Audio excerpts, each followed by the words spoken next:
Kanang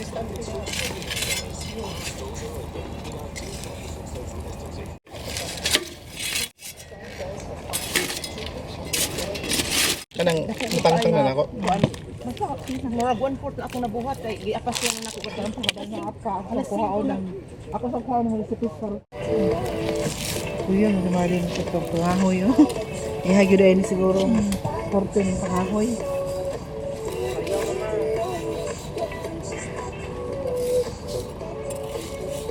wala siya. Di pa ni mong minayan.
Oo.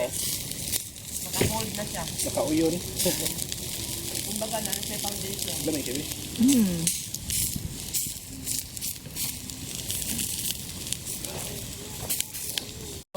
Ay, kutsilyo na ni kuya. Okay na ni? Ay na itong dako na kaikot sa dulos. Para dili kayo. Itaguan ba ito na? Itaguan ba ito na kuan ha? Katong sundang nasa ilan. Tingnan ko. Hindi na pakulo ko yung gulo.